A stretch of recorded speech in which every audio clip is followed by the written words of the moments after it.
সংগ্রামী উপস্থিতি, বাংলাদেশ রাষ্ট্রটি বর্তমানে একটি ক্রান্তিকালীন সময় অতিক্রম করছে। ফ্যাসিবাদী গণহত্যাকারী আওয়ামী লীগের বিপক্ষে এদেশের জনগণের স্বতঃস্ফূর্ত অংশগ্রহণের মধ্য দিয়ে যে আন্দোলন পরিচালিত হয়েছে, তারপরে অন্তর্বর্তীকালীন সরকার যে সিদ্ধান্ত গ্রহণ করেছে, সেই সিদ্ধান্তকে বাংলাদেশে বসবাসরত একটি অংশ এবং বিদেশের একটি কুশীলব তারা গ্রহণ করতে পারছে না।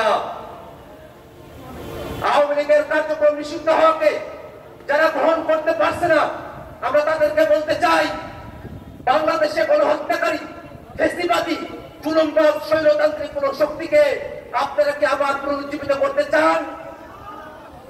বাংলাদেশের মানুষ আওয়ামী লীগকে বাংলাদেশে আর পুনর্বাসিত করতে চায় না। অতএব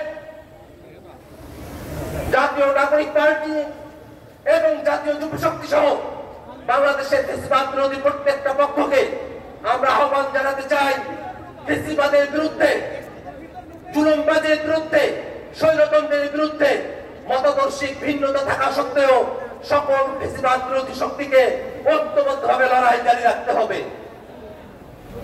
বাংলাদেশ রাষ্ট্রটি ফ্যাসিবাদী এক দল থেকে মুক্ত হয়েছে, কিন্তু ফ্যাসিবাদী ব্যবস্থা এখনো বাংলাদেশের রাষ্ট্রে, বাংলাদেশের সংবিধানে সমানভাবে বিরাজ করছে। যদি বাংলাদেশ রাষ্ট্রটিকে সাংবিধানিকভাবে ক্ষমতা কাঠামোর জায়গায় ফ্যাসিবাদ মুক্ত করতে হয়, তাহলে অবশ্যই একটি নতুন সংবিধান আমাদেরকে প্রণয়ন করতে হবে। নতুন সংবিধানে অবশ্যই ক্ষমতার ভারসাম্য, জবাবদিহিতা এবং বিকেন্দ্রীকরণকে নিশ্চিত করতে হবে। সেই লক্ষ্যে শুধুমাত্র সংবিধান সংশোধন করে, সংবিধানের মূল কিছুকে ঠিক রেখে, পারিপার্শ্বিকতাকে সংশোধন করে বাংলাদেশকে একটি গণতান্ত্রিক রাষ্ট্রে উন্নীত করা সম্ভবপর নয়।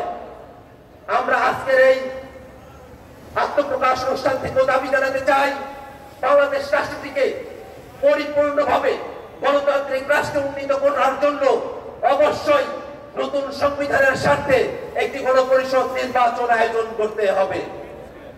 সুপ্রিয় উপস্থিতি, যেসব শহীদেরা, যেসব জুলাই যোদ্ধারা 24-এর আন্দোলনে জীবন দিয়েছেন, আহত হয়েছেন, তাদের ব্যাপারে বাংলাদেশ রাষ্ট্র এখন পর্যন্ত শতভাগ দায়িত্ব নিতে ব্যর্থ হয়েছে।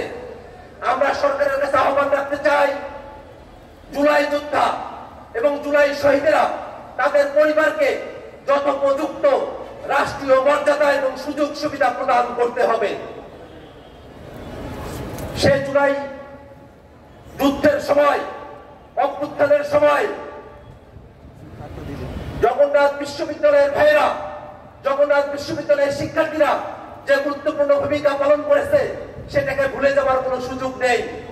আমরা অন্তর্বর্তীকালীন সরকারের কাছে আহ্বান জানাই, জগন্নাথ বিশ্ববিদ্যালয়ের শিক্ষক এবং শিক্ষার্থীরা যেসব ন্যায্য দাবি দাওয়া নিয়ে রাজপথে হাজির হয়েছেন, অতি দ্রুত জগন্নাথ বিশ্ববিদ্যালয়ের শিক্ষক এবং শিক্ষার্থীদের সেই সব ন্যায্য দাবি দেওয়া সরকারকে বাস্তবায়ন করতে হবে।